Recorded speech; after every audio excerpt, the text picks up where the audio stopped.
Welcome back to the channel, FlatsClass YouTube fans. It's the day after Christmas and I'm reorganizing my whole tackle area here in my shop. But had a recent trip doing some fishing just south of here in an area around the Sports Coast, Pasco County, for many of you that don't know where the Sports Coast is. And in that zone, there's an awful lot of what I'm going to say challenges because the water is so clear.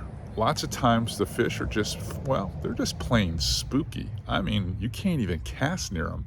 So you have to cast these small baits. But how are you going to do that? Well, I'm not only going to share with you the small baits that I've been having success with, I'm actually going to show you the entire setup. So let's get here to my tailgate and talk about it.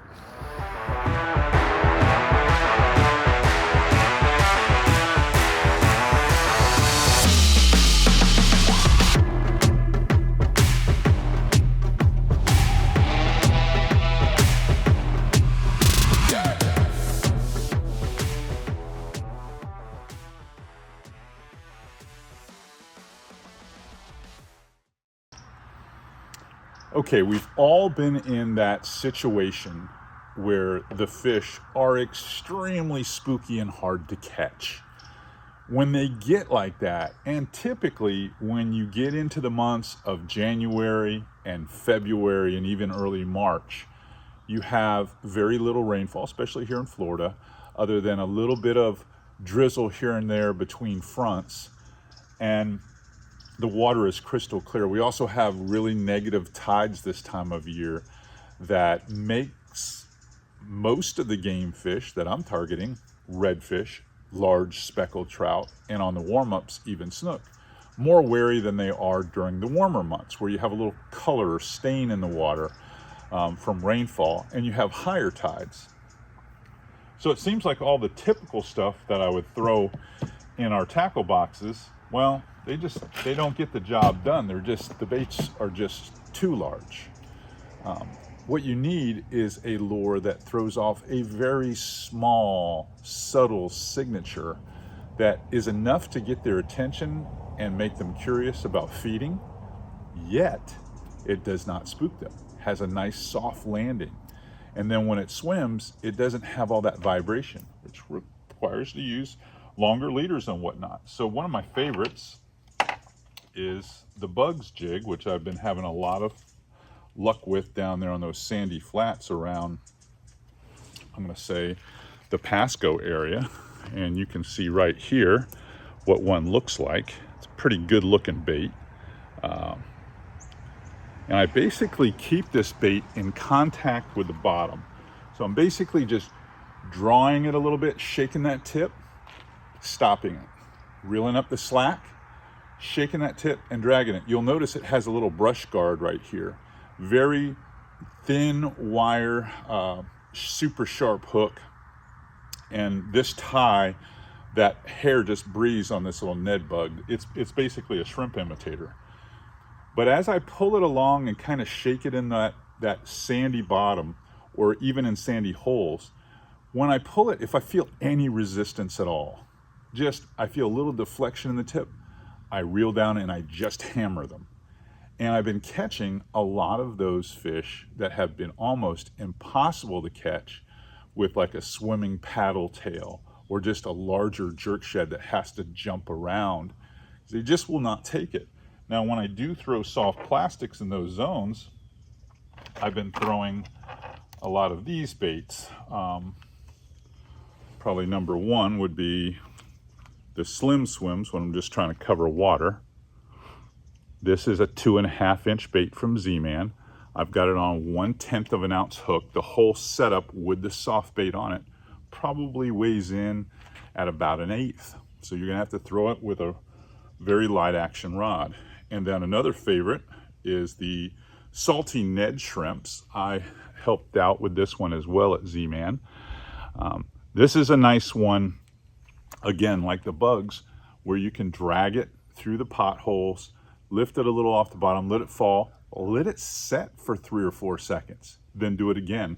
It's amazing when they see it pop off the bottom and it just remains there in the sand for like a 3 count, they'll swim from a few yards away to go see what it was. And then when you lift it again, they just react and eat it. So another fantastic little bait.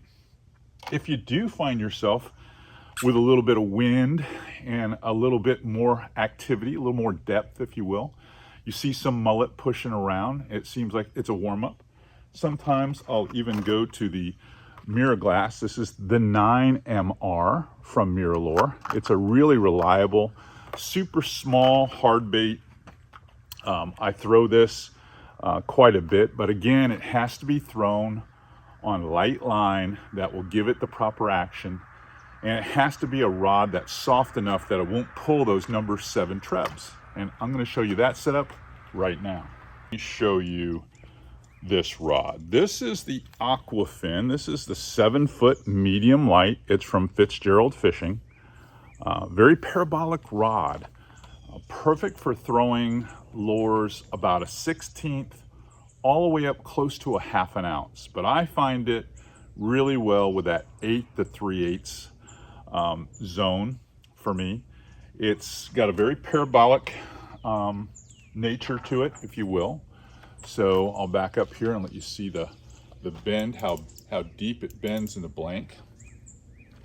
But it does a good job of launching small baits like Ned bugs, that 9MR from Mirrolure, those small Ned style baits that that Z-Man has 1/10 and 1/15 heads on, mushroom heads on. So you need something that will launch a light bait like this far enough from your skiff so you don't have to wade, or your kayak.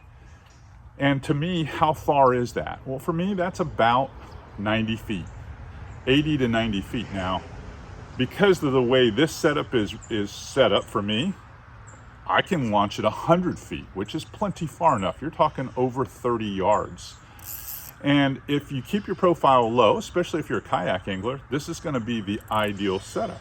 Now, I use 5 feet of standard castable fluorocarbon leader. So I have a 5-foot piece of castable fluorocarbon line that I've tied on to my 10-pound diamond ice white braid. And then I attached, with a no-name knot here, I attached another foot of 15-pound to 20-pound fluorocarbon. It's up to you whether you've got redfish or you're just fishing for trout. But this longer leader setup on this lighter line, medium light rod, small 2000, this is a Shimano Vanford. It's extremely light reel. It has about 7 pounds of drag. But when I'm looking for reels for fishing really slow this time of year, where I'm making these casts and I'm working a bait slow, and you've got this rod in your hand for a long period of time, it is nice to have these really light Finesse style reels. Now, you could get a 3000 Vanford. It weighs another, I don't know, 2 ounces maybe. But this is 5.3. I think it only weighs 1 extra ounce if I remember my my metrics right. But this setup is such a nice setup for doing what I'm doing. And I still, like I said, I got enough tip to drive these light wire hooks in without bending them out. Even when I'm fighting a redfish close to me, whether you're in the skiff where they're diving under it, if you're trying to keep them away from you, if you're wading or you're in a kayak and you're having a hard time controlling them, lots of times with these lighter wire deals, you get the fish close to the boat. And if your rod has too fast a taper, you'll open up the hook and the fish will just leverage himself off. But not with this lighter parabolic rod. That medium light 7-foot in the Aquafin series is really perfect for what we're doing.